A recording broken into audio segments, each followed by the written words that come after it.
What's up, beautiful travelers? Welcome back to another Travel Tip Tuesday. In today's video, we're going to be discussing sleeping on public city buses. Some of you may or may not have wondered about that, whether it's safe or not. This is only specifically to public city buses, specifically Lima, because that's where I live. I'm not talking about I can't remember the word right now in English, but in Spanish it's interprovincial, which it means going from city to city buses.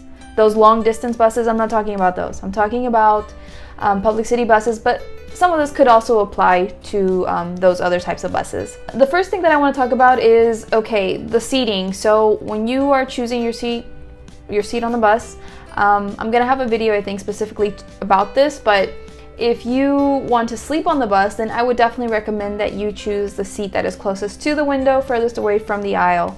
Just because in case there is some kind of thief that comes on the bus, then you're further away from the aisle and it's a lot harder for them to kind of reach over and try to grab your bag or whatever you may have on you. So I would definitely recommend that you try to sit closest to the window and that there's hopefully a seat next to you so that you're further away from the aisle. Regardless of whether wherever your seat is, if you have like a purse or something, then I would recommend that you kind of wrap the straps around your arms or your hands and just kind of do that and hold it, on your lap in front of you.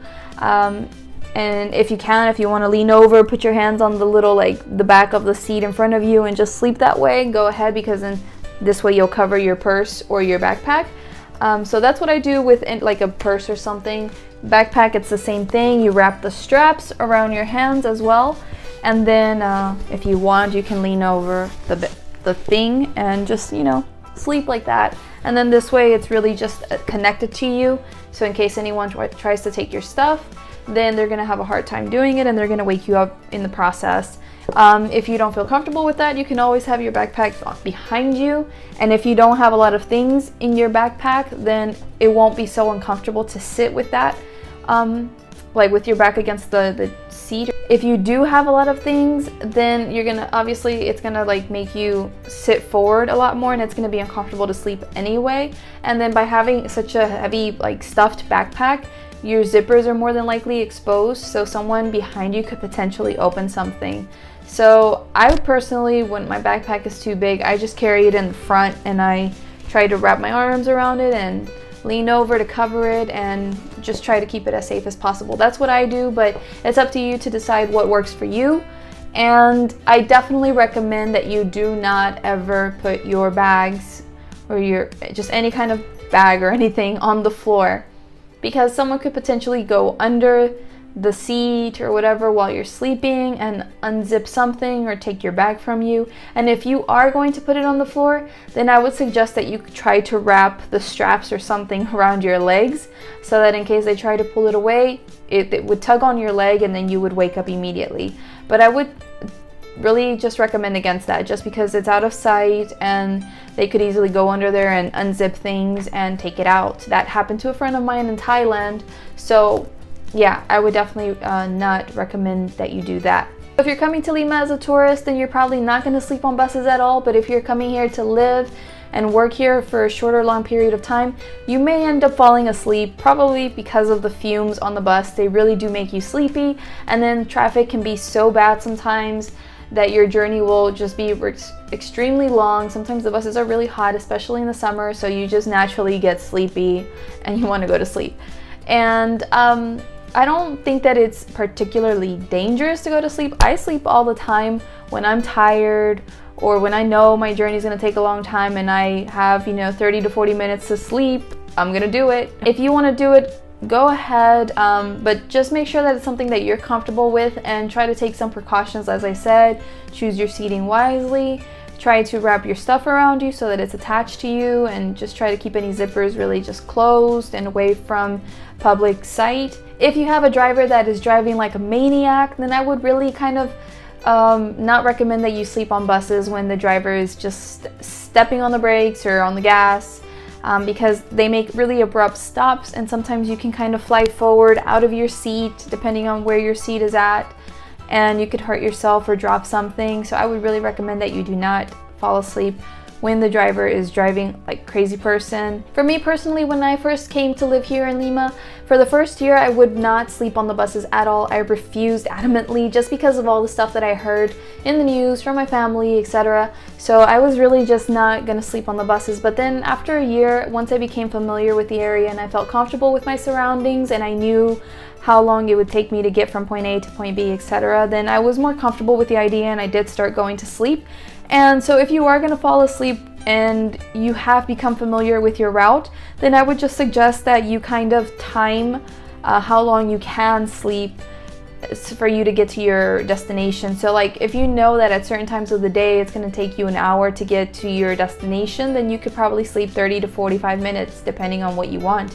It's up to you. That's what I do all the time.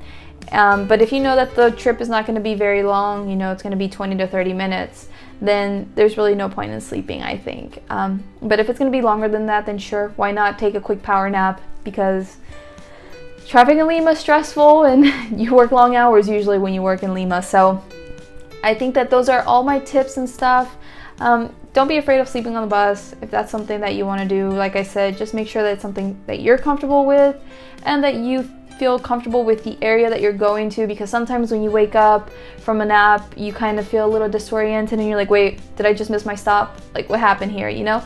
If you're a deep sleeper, don't go to sleep on the bus because you might end up missing your bus stop and then it's going to be kind of complicated for you to get back to where you needed to go, especially with traffic here in Lima. A lot of times, you know, you get stuck in traffic and so it's going to take you a million years to get back to where you need to go to probably. So don't sleep on the bus if you're a deep sleeper.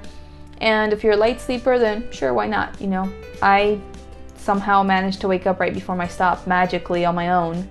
But I usually try to set an alarm just in case as a backup. So that's what I do.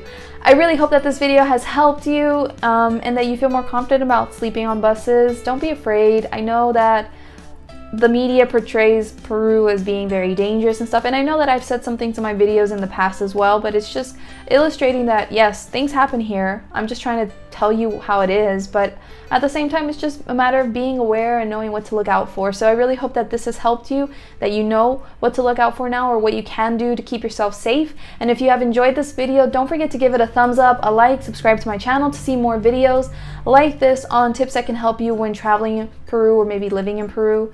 Follow me on social media if you like, send me some questions or suggestions for videos if you like. Definitely leave me comments in the description below. It always helps in the comment section below, sorry. It always helps me a lot when you guys like, subscribe, comment on my videos, because then, like I said, YouTube knows that I'm active. And I learned recently that if there's not a lot of activity on a video within the first 72 hours, then they kind of hide it from the rest of the people. So that doesn't sound fair, but whatever. And also, a number of you have been writing me, asking me if there's anything that you can kind of bring me down because you're coming to Peru soon. It seems like 3 or 4 of you come down to Peru every month. And so for the month of September, I'm really like busy with my trip to Cusco and meeting people and showing them around. So I'm really busy in September, but I have created a list of things that I would like or that I want, related especially to health coaching, health, nutrition, and food, because I love food and I like creating recipes. So I have created this list on a Google Doc, and I will have that in the description of this video.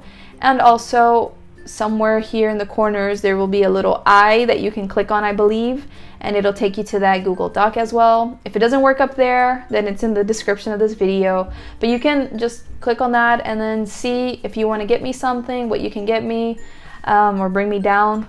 I would really appreciate it because it always helps me, you know, to have something that I can use related to what I'm doing. So that's always really nice, and I just really appreciate when you guys do that. So if you're interested in doing that, it's an option for you. That's all I'm saying.